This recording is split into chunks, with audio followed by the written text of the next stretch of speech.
Declaro abierta la sesión. The 8,240th meeting of the Security Council is called to order. The provisional agenda for this meeting is reports of the Secretary General on the Sudan and South Sudan. The agenda is adopted. The Security Council will now begin its consideration of item 2 of the agenda. Members of the Council have before them document S/2018/380, the text of a draft resolution submitted by the United States of America. The Council is ready to proceed to the vote on the draft resolution before it. I shall put the draft resolution to the vote now. Will those in favor of the draft resolution contained in document S/2018/380 please raise their hand?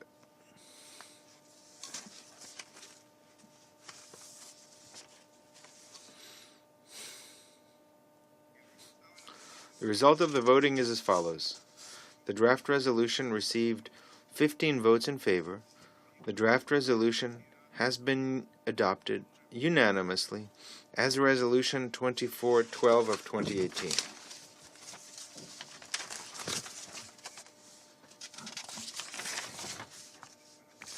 There are no requests for the floor, so the meeting is adjourned. We have the other one? Yes.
Declaro abierta la.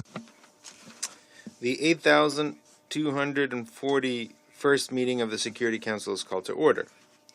The provisional agenda for this meeting is maintenance of international peace and security, youth, peace, and security. The agenda is adopted. In accordance with Rule 37 of the Provisional Rules of the Council, I would like to invite the following, the representatives of the following countries to participate: Germany, Argentina, Azerbaijan, Bangladesh, Belgium, Botswana, Brazil, Bulgaria, Canada, Chile, Colombia, Croatia, Denmark, Egypt, El Salvador, United Arab Emirates, Slovakia, Spain, Estonia, Finland, Georgia, Guatemala, Indonesia, Iraq, Ireland, Iceland, Israel, Italy, Japan, Jordan, Kenya, Lebanon, Luxembourg, Maldives, Morocco, Mexico, Monaco, Montenegro, Norway, Pakistan, Panama, Portugal, Qatar, Dominican Republic, the Islamic Republic of Iran, Somalia, Sri Lanka, South Africa, Switzerland, Tunisia, Turkey, Ukraine, Uzbekistan, and Yemen. It is so decided. In accordance with Rule 39 of the Provisional Rules of the Council, I would like to invite the following briefers to take part in this meeting. Madam Jayathma Wickremenaike, Special Envoy of the Secretary General for Youth. Mr. Greame Simpson, main author of the study on progress achieved regarding Youth, Peace and Security, Madam Sohpia Pierre-Antoine, member of the Advisory Council of the World Young Women's Christian Association, and Madam Kessy, Ekomo-Soignet, Executive Director of the organization URU of the Central African Republic. It is so decided. In accordance with Rule 39 of the Provisional Rules of the Council, I would also invite the following speakers to take part in this meeting. His Excellency, Mr. Dan Nicolescu, Secretary of State of Regional and Multilateral International Affairs of the Ministry of Foreign Affairs of Romania, in his capacity as Chairman of the Commission of the Peacebuilding Commission of the United Nations. His Excellency Mr. Christian Leffler, Vice Secretary General of Economic and Social Affairs of the European Service of External Action of the European Union. Her Excellency Fatima Kiari Mohammed, Permanent Observer of the African Union to the United Nations, and His Excellency Mr. Nasir Abdulaziz Al Nasser, High Representative for the Alliance of Civilizations of the United Nations. The Security Council will now begin examination of item 2 of the agenda. I would like to draw the attention of the members of the Council to document S/2018/86 that contains identical letters dated 2nd of March 2018 addressed to the President of the General Assembly and the President of the Security Council by the Secretary General. I would also like to bring to the attention of the members of the Council document S/2018/324 that contains a letter dated 6th of April 2018 addressed to the Secretary General by the Permanent Representative of Peru to the United Nations, in which she conveys a concept note on the topic that we're going to examine. I would now like to give the floor to Madam Jayathma Wickremenaike. One day, I will become president, and I will bring a law that will stop people from fighting and stop using guns and bombs. My best friend told me when we were in 6th grade. Unlike most 6th graders around the world, we weren't having this conversation in a classroom or a playground. Instead, we were whispering into each other's ears in a safety bunker in the corner of our school grounds. There were bombings and suicide attacks in the capital of Sri Lanka, Colombo, and running to the safety bunker was a regular activity during our school days. Many years later, as the UN Secretary General's Envoy on Youth, I had the opportunity to meet and hold hands with hundreds of young people in conflict-affected areas around the world and share their heart-wrenching stories. But the difference was that some of them, without waiting to be president, without resources or institutional support, were already leading exceptional peace-building initiatives in their communities, schools, townships, and even refugee camps. Today, we celebrate those fearless young peace builders. Mr. President of the Security Council, distinguished ministers, excellencies, ladies and gentlemen, my fellow young people, allow me to thank the government of Peru for their leadership in convening this historic open debate. Around this table today, in addition to the esteemed government representatives, we are 3 young people, young women about to brief the Council, which I believe is a first in the history of this Council, and a fair reflection of how young people, especially young women, are turning tables and breaking our ceilings to lead change on the ground. I would like to thank Mr. Greame Simpson, the independent lead author of the progress study on youth, peace and security appointed by the Secretary General, and the expert advisory group for their support extended to guide Mr. Simpson's work. I would also like to acknowledge the work of the United Nations Population Fund and the Peacebuilding Support Office, who acted as the secretariat for this independent report, as well as to UNDP and other UN agencies for co-convening regional consultations with young people and the numerous partners from civil society and others. It's not every day that the Security Council had the opportunity to gather around an independent report carrying the voices of 4,000 young people from all parts of the world who represented the aspirations of millions more. It was one of the most participatory processes ever undertaken with the UN's support. These young people entrusted us to carry their hopes and unfiltered perspectives for a more peaceful world to this council. Today, we will hear directly from two of them, Kessy from the Central African Republic and Sohpia from Haiti. Ladies and gentlemen, April 23rd marks exactly 3 years since the Security Council convened its second ever meeting on the role of youth in promoting peace, chaired by the youngest ever council president, the then 21-year-old Crown Prince of Jordan.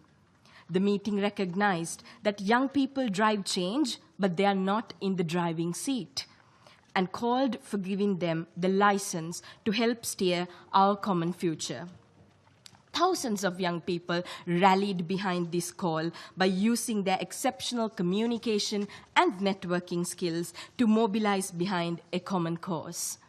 They challenged and rejected the false narratives, labeling them as a threat to peace and stability in our world. The Security Council responded by adopting Resolution 2250. This resolution offers a beacon of hope to countless young women and men risking their lives to address conflict, violent extremism, and the need for peace. From Cameroon to Myanmar, from Kyrgyzstan to Guatemala, young people used this resolution to engage their governments and support their work. Excellencies, a little over 2 years after the adoption of Resolution 2250, much has happened already. Coalitions on youth peace and security have been formed in a number of countries. Dedicated programs with young people at their heart are being designed. Civil society partners have mobilized to support the work led by young people. UN country teams have experimented with ambitious programs. Donors are rethinking their funding streams. And now we have the progress study, which gives us unique insights on young people how they see and experience the world we live in, their hopes for peace and security, their demands towards governments and the multilateral system. This echoes what I have heard from young people around the world. This all points to two key issues that need immediate attention: the growing mistrust from young generations towards formal political institutions, and the exclusion of young people from political, civic, and economic life. Allow me to highlight a number of key takeaways. The progress study is a critical contribution to the discussions on building and sustaining peace. This debate, on the eve of the high-level meeting on sustaining peace convened by the President of the General Assembly, shows that we are starting to see young people as the missing piece. It is directly related to the Secretary-General's priority of preventing conflict and violence. The Youth, Peace and Security Agenda is at the intersection of Agenda 2030 and its ambitious goals. It is at the very nexus of peace and security, development, and human rights. It is also a critical complement to the women, peace and security, and the children in armed conflict agendas. The progress study gives us pointers that can feed member states' ongoing thinking about the reform of the UN, pointing towards new systems of accountability, engagement of civil society, and young people. The study offers us a new narrative on the role of young people. It recognizes that only a small minority of young people ever engages in violence, and it warns against policy panic triggered by unfounded assumptions that youth are violent. This agenda is about transforming systems that lead to the exclusion of young people, shifting how they are engaged, and protecting their human rights. The complex nature of peace building and conflict prevention requires us to tap into the potential and creativity of young people. As the Secretary-General Guterres said, if we are serious about prevention, and particularly about preventing conflict, we need to be serious about engaging with and investing in young women and men. I believe that we all can agree My generation represents promise, not peril. We should be seen as an asset, not a problem. Ladies and gentlemen, the Security Council has a unique opportunity to redress the mistrust between young people, their governments, and the multilateral system by opening new paths for meaningful participation and contribution. The study offers many concrete, tangible recommendations that I hope this Council will take forward. There are three main ways, as I see, to do this. First, support the peace-building work of young people. Recognize it, fund it, scale it up, protect it. I will not ask you to let young people lead because they are already leading. But they need inclusive, safe spaces and enabling environments to succeed. Countless young people are building and sustaining peace in their countries. We see this in the United Network of Young Peace Builders and many other organizations. Their numbers are much bigger than their peers who have fallen prey to the extremist groups. Yet, these young peace builders rarely make the headlines of local or international news. And they definitely do not boast of the same level of financial resources and freedom of mobility as those on the other extreme. Many had difficulties in obtaining travel permits to be with us in this chamber today and used innovative means such as crowdfunding and space sharing to get here. These young people deserve more investments and more news headlines. I invite all young people in this room to raise their hands so that we can recognize your presence and show solidarity to those who couldn't be with us today in person. Second, prioritize political participation for young people to be fully engaged. This includes ensuring young people have a space at the peace table, that their voices are heard as peace is negotiated for Syria, South Sudan, Colombia, Yemen, Myanmar, and beyond.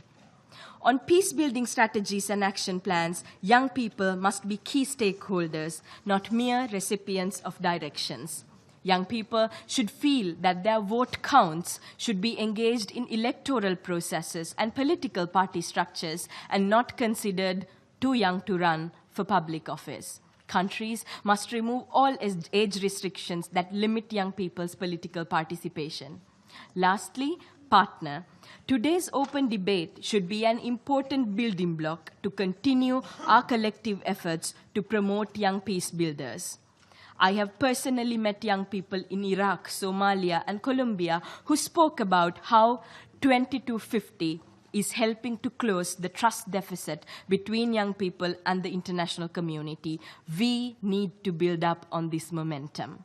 With that, I welcome the efforts of Peru and Sweden to further strengthen the youth peace and security agenda by way of a follow-up resolution to this debate. I sincerely hope that the members of this council will offer support that opens a path for regular council discussions on this critical issue. Diversity in this chamber today is a testament as to how multiple partners from different organizational standpoints can come together to advance progress. This is what the courageous and important work of young people engaged in peace-building demands and deserves. What history books will write about you, what your children and grandchildren will read about you, will depend on what decisions you make today. So I sincerely hope that you decide that youth is no longer a subsidiary agenda, but the most important agenda for this Council and for the United Nations. I thank you and wish you successful deliberations. Le agradezco a la señora. I want to thank Mrs. Wickremenaike for her very informative briefing. And I now give the floor to Mr. Greame Simpson. Mr. President of the Security Council, distinguished ministers, excellencies, ladies and gentlemen, it's an extraordinary honor to be able to address you today. I'm very grateful to the Ambassador of Peru for hosting this open debate. I'm especially privileged to brief you alongside three remarkable young women from 3 continents. You have set an important precedent today. Young women acting, leading, speaking truth to power so as to help to shape a more peaceful and secure future. Being appointed by the Secretary-General has been a once-in-a-lifetime privilege, especially with a mandate to document the positive contributions that young people around the world are making to building and sustaining peace, resolving conflict, and preventing violence. I must also thank the 21 expert advisors appointed by the Secretary-General to support my study and make the point that at least half of them were young themselves, as well as the institutional members of the steering committee that have overseen the process. From the very outset, it was evident that addressing the exclusion and marginalization of 1.8 billion young people globally was at the heart of the progress study on youth peace and security. Nearly a quarter of these young people, at least 408 million, are living in situations where they are exposed to violence. In undertaking the study, it was clear we could not afford to make the mistake of reproducing the very problem of exclusion that we were attempting to solve. We therefore designed an inclusive, participatory approach, indispensable to the legitimacy of the study and its findings. We conducted 7 regional youth consultations and supplemented these with national and online consultations, country-specific research in 27 countries, numerous thematic studies, and surveys of youth-led peace-building organizations, member states, and UN entities. But to ensure that we heard from young people who would not normally have a voice in this type of global policy process, we also facilitated 281 focus groups in 44 countries around the world. We listened to over 4,200 young people around the globe. A core message they conveyed is that there is a growing trust gap between young people and their governments, multilateral organizations, and even international civil society organizations.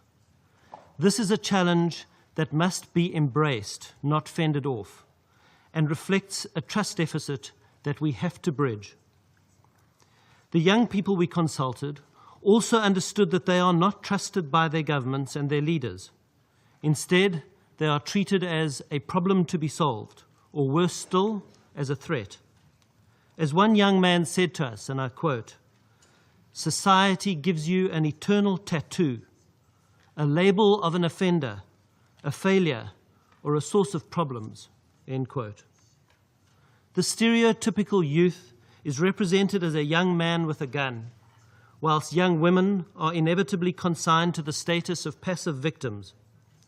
These gendered stereotypes associate all young people with risks of violence. In so doing, they deprive young people of their voice, their agency, and their leadership as the drivers of change and innovators for peace. These stereotypes have led to some misleading policy assumptions.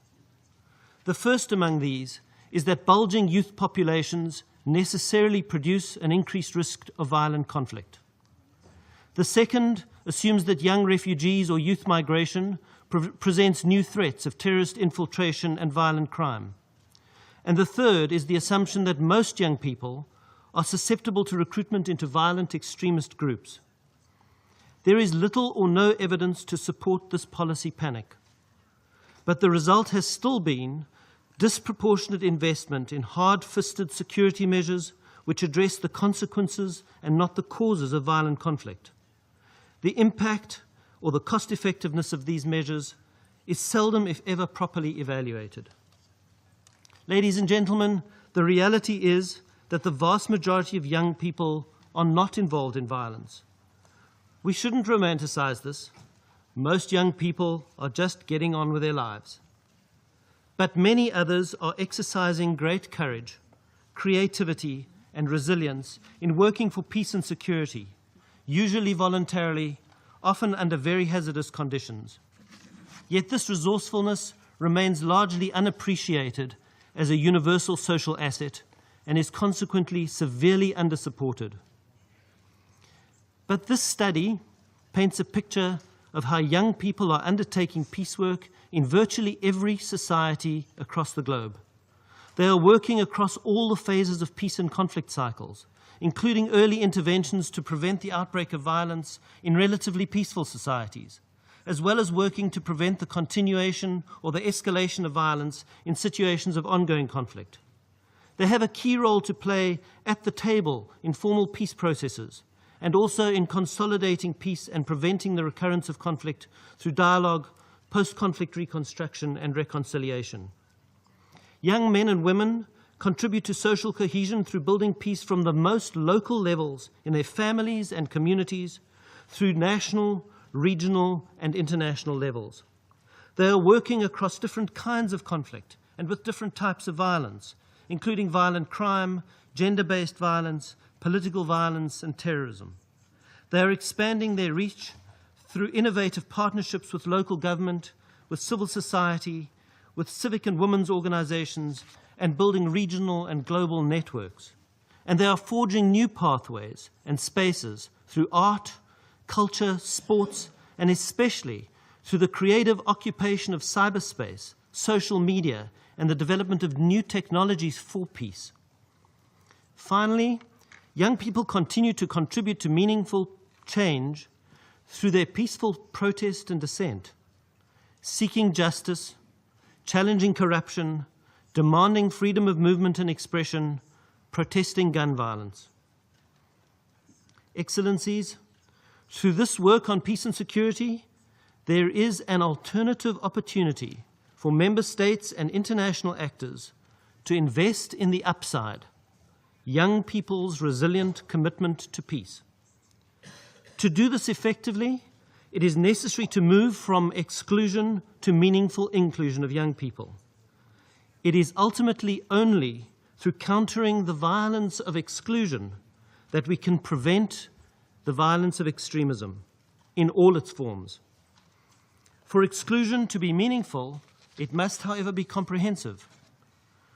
This requires that politics is genuinely inclusive of young women and men in representative political and policy forums that shape their lives and define their interactions with the state, as well as having youth at the table when peace is being negotiated or reconciliation and reconstruction is being planned. It demands full economic inclusion of youth, beyond just jobs, in the development of their communities and societies through all of the Sustainable Development Goals. It is imperative that we fully protect young people from direct violence and its traumatic effects, but also we need to protect the spaces, the human rights, and the enabling environment necessary for their peace work, including their dissent and protest. It is essential to recognize the unique experiences of young women and also the importance of cultivating positive versions of masculine identity that don't depend on control and power over women or on violence. It means investing in education for peace, prioritizing the protection of places of learning as safe spaces and hubs of social cohesion, but also responding to young people's demands for peace education as a crucial tool in building and sustaining peace and preventing violence. It necessitates the leadership and facilitation of young people in the disengagement and reintegration of former fighters and those who have been drawn into violent underworlds. The interests of young people and the work they do naturally traverses the pillars of peace, development, and human rights, and they make it clear that protection and prevention are inseparable. The comprehensive inclusion of young people, coupled with the necessary investment in their ownership and leadership, is indispensable to building and sustaining peace. This is what it takes to translate the demographic dividend of youthful populations into an effective peace dividend for the entire globe, for all societies, and not just those riven by violent conflict. Ladies and gentlemen, to seize this opportunity will require some major shifts and a bold reorientation. It demands that member states and the multilateral system move from remedial responses to genuine prevention approaches. This reorientation requires a significant shift from investing in hard security based on risk to investing in youth-led peace work based on resilience. It requires commitment to new partnerships, particularly with civil society organizations, and especially those that are youth-led and youth-focused. And it also necessitates a new culture and societal norms that do not demonize, romanticize, or worse still, patronize young people, and which demand both accountability and provide the preventive incentive required for the full implementation of Security Council Resolution 2250. The study provides a series of recommendations that offer stepping stones towards these changes. It does so in three broad areas. Firstly, a set of proposals for investing in the capacities, agency, and leadership of youth, including funding mechanisms, facilitating and protecting an enabling environment for youth peace work, and the production of age and gender disaggregated data so that we can properly assess progress. Secondly, concrete proposals for how to expand the meaningful inclusion in each of the political, economic, and sociocultural spheres that I've already outlined.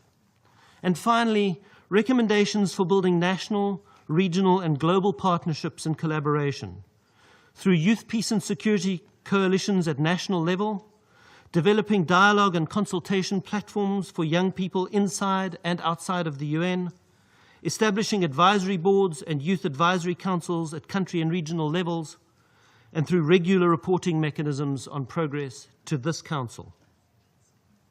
In conclusion, I must finally express my appreciation for the commitment of the young people around the globe who suspended their disbelief, trusted that we would listen, and spoke candidly.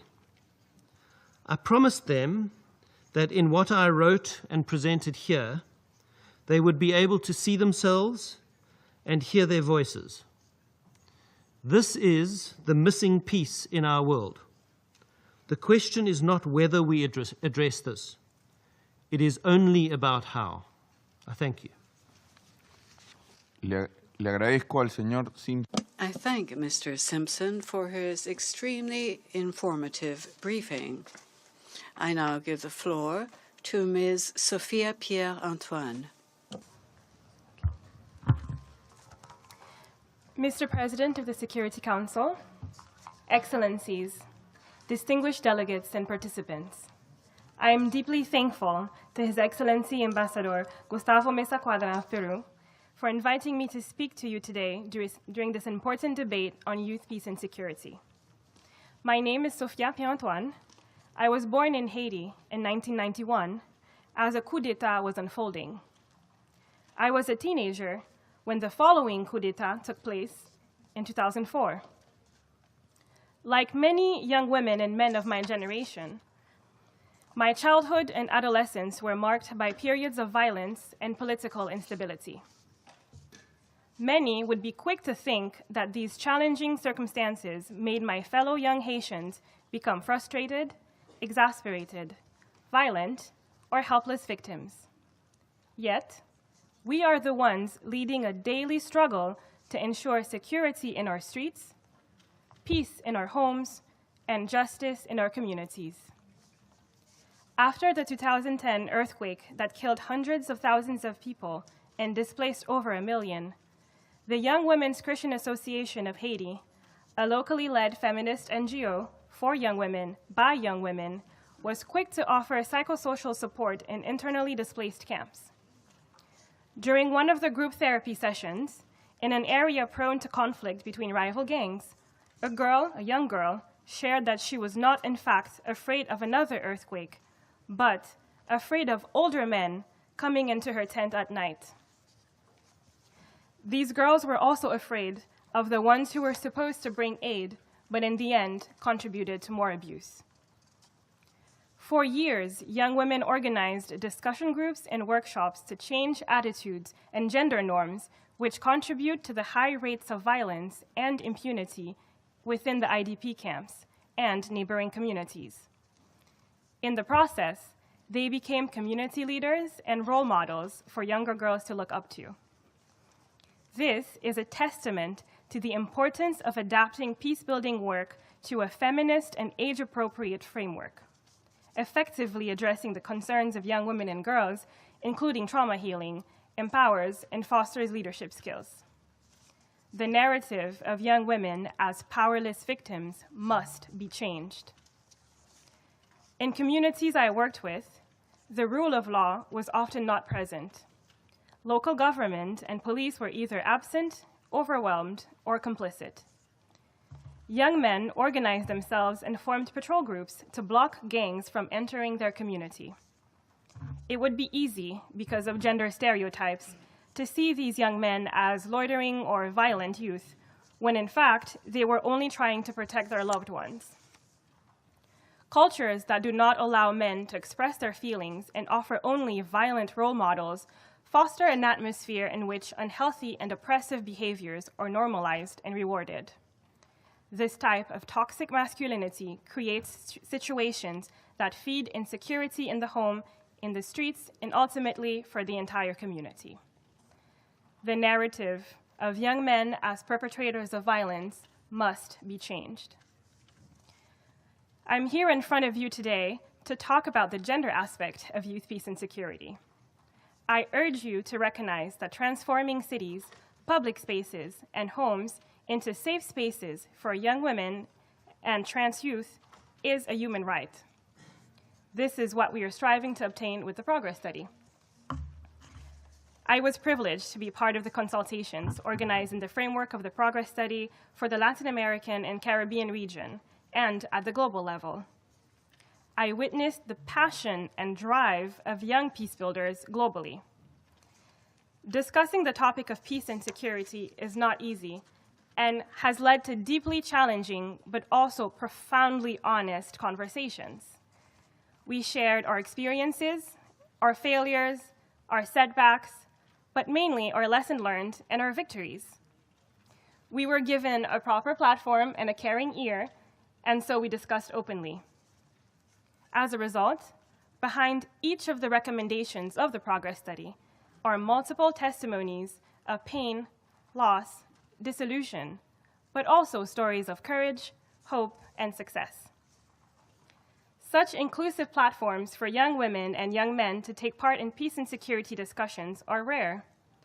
I hope member states can replicate this inclusive participatory methodology in order to further support the work of young peace builders in their countries. All of us, the young people who participated in the Progress Study, are very clear that we do not want more weaponized forces that terrorize the poor, the indigenous, the racial and ethnic minorities, those with disabilities and illnesses, and the LGBTQ youth. There is so much money spent in military action globally when it could be spent on advancing the Sustainable Development Goals. Instead, young people called for investment in positive, peaceful, and practical solutions. On behalf of all of us, and in particular, on behalf of my fellow young women peace builders, this is what we are expecting of the Security Council. First, investment and support of young women, young men, and trans youth fighting racism, xenophobia, religious intolerance, homophobia, transphobia, sexism, and discrimination towards people with disabilities. This is indispensable to rethink the power relations that are breaking down our societies and contributing to extremism and terrorism. Second, inclusion in a meaningful way by recognizing the strength in the multiple identities of young people. Participation of diverse youth at all levels will ensure that our race, gender, sexual orientation, religion, ethnic background, ability is not a systematic source of exclusion, discrimination, or made invisible. Third, ensure that age and gender are always an integral part of peace and security discussions. Almost 20 years ago, women and men came together for Resolution 1325 on women, peace, and security. Now, people of all ages are coming together with Resolution 2250 to guarantee the inclusion of younger generations. This is crucial to incorporating young women in all formal conflict assessment, peace-building programming, and security processes, as well as recognizing, supporting, and ensuring the protection and safety of young peace builders and human rights defenders. Globally, we young people have achieved incredible milestones and contributed to peace and security efforts with very limited support and resources. Imagine what we could do if we had access to more data, to flexible funding, and how we could contribute to policies and projects if we held more seats in government, in UN agencies, and in leadership of the public and private sector. It is by supporting our initiatives and movements, fostering partnerships, strengthening meaningful, diverse, and inclusive participation, and ensuring the protection of young women, young men, and trans youth that sustainable peace can become a reality. Thank you. Le agradezco a la señora. I thank Ms. Pierre-Antoine for her extremely informative briefing, and I now give the floor to Ms. Kessy Ekomo-Soignet. Monsieur le Président du Conseil de sécurité, Mr. President of the Security Council, Your Excellencies, ladies and gentlemen, I want to thank His Excellency Ambassador Gustavo Mesa Cuadra of Peru for having invited me to take part in this debate on youth, peace, and security. I believe, beyond simply a debate, this is a key moment to reaffirm the role of youth in building a better world. I'm from the Central African Republic, a country in which 72% of people are young people younger than 35, and one of the most dangerous places in the world, one of the worst places to be a young person. But you know, our position in this world global ranking is not set in stone. I mean, we are aware that this is simply a moment in our history, and during this moment in history, we often carry the name of victims, or it should be noted that there's a whole other history of young people in Central African Republic in building peace in our communities, in our families, in our continent, in our world. Indeed, there are many of us who are working tirelessly to put an end to violence in our country, to promote dialogue, social cohesion, and to promote our development through concrete actions that we are implementing within our various organizations and other forums. I am lucky to be working on a daily basis with my peers in my country, and I have worked with young people from countries all over the world in the framework of the study that was authorized in the framework of Resolution 2250. I would like to say that this resolution and this study are not simply pieces of paper for young people. These are key strategy decisions that allow us to have greater participation in the efforts of the United Nations. It's true that the representation of young people in various forums dealing with peace has increased over the past few years, but does that really mean a true participation at all levels? Can we be sure that our contributions, our aspirations, and our needs will be taken into account in an effective way in the final decisions?